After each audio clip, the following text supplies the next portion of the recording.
Death. You only get one of them.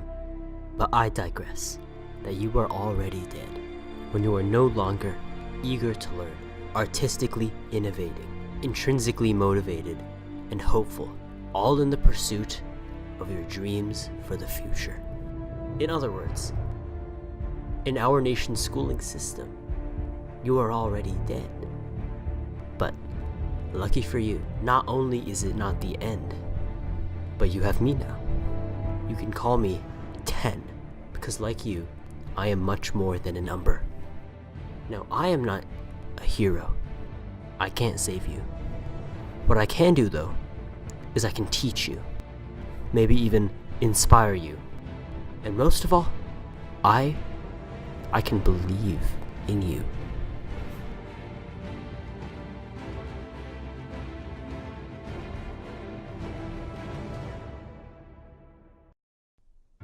Here. This place here, it is ground zero of the suffocation of freedom, the censorship of independent thought, and the decay of dreams. Schooling should be the same as it's been for, the past several hundred years, it's a sit and get, I guess. And so, to me, that really limits creativity when it's just a sit and get environment, although that is the traditional way schools have operated.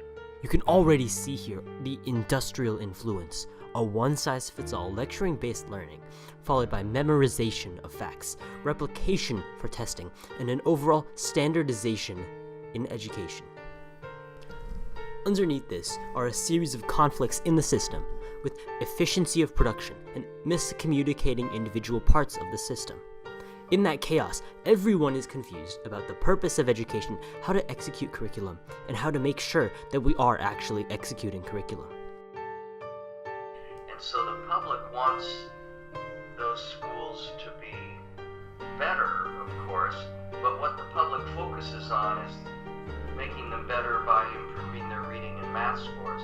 So that's become kind of a vicious cycle, which is coming from the schools themselves. So it's important to recognize that. So you have to figure out a way, we all have to figure out a way to balance the public's desire for accountability, hold schools accountable, with the public's desire to have schools where creativity can flourish. And that's kind of a difficult balancing act. When you bring this sort of creativity into an AP course, the teachers and the students will worry that the pass rates on the test might go down, but we've been able to show that the pass rates generally do not go down. That's why there's a lot of interest in our approach. On top of this, a system has been entrusted to give the new generations the necessary opportunities and support, but instead, it has tried to mechanize human creativity, to simulate an efficient way to produce some model of human success, but it doesn't understand people nor creativity. This is the system that we have entrusted the future of our country to, limited to finding capability and success by factors like numbers and grades, and ignorant of the unlimited forms of human potential and inventiveness beyond what it can measure and mass produce. Now, creativity, you can find over 100 different definitions for it, but I like to call it the factor that allows humans to keep surprising me. Sure, originality could be a lie, just a science experiment of someone else's words, a suppressed memory, and as well as your current conscious thought, mixed together producing something new. But still, you humans, there's just something about you guys, spontaneously creating ideas like nobody's business when you have the true freedom to do so. You look at this incredible yet decaying world, and you can still find some beauty in the mix to live for. Nobody in their right mind would want to stop being creative. Unless you lose your passion. You lose that innate love for learning. And you lose your dreams. Because you get put into this futile adversity machine. It's supposed to prepare you for the real world, but it's afraid of freedom and it's afraid of change. And the worst part is that inside, students think it's their fault. Entire generations are genuinely led to believe that they are not smart, that they have to learn a correct way, and ultimately that the key to a stable and a happy life is to get good grades and to go through the system. And that's how people are controlled. That's how dreams die. Is that what we want schools to be? No, because schools should not be factories of machines.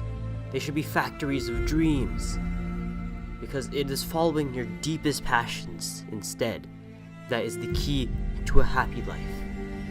Schools should not be a replication of everything that is wrong in American society, but a haven where the next generation can be free from it so that we don't make the same mistakes again, so that we can change and keep changing.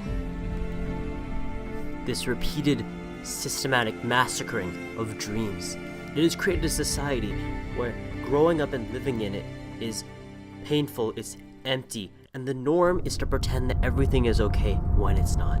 And so in all this pain, we need someone to blame. So we look for a scapegoat. We look above us, to the teachers, all the way to the federal government. But unfortunately, the problem isn't so simple. Because for those trying to reform education at any level, it's nearly impossible to make the intended impact. Some will say, well, the teachers aren't teaching the kids properly. There'll be some blame on the parents, saying the parents aren't actively working with their kids to make sure they're doing their homework. Then there's blame on the federal government. Well, you don't have the right priorities. You're not funding the programs or providing enough money to the states to provide to the school districts so that they can have enough teachers to educate all the students that need to be educated. We have a problem. This is supposed to be the part where I tell you to educate yourself, to spread awareness, to take action for a systemic change in education so that somewhere down the line, we will see the freedom and support in schools that we always wanted. But you know what? That's not good enough for me. Because then, what happens to you, to these generations in school right now? Will you be nothing more than martyrs for education? What of your dreams, your hopes, your future? I don't want us to just change the future. Not when together we can save you, the beautiful, incredible, relentless you. Now there will come times when society pulls you down, telling you you cannot change anything, telling you that you are nothing more than the sum of your parts. But when that happens, just close your eyes. Let your imagination guide you. Picture what it is that you dream about your future. Your dream has to make you want to cry when you achieve your goals and to humble you to keep pushing yourselves to new ones. So even if the system and society rejects you again, you might hear that you need to grow up.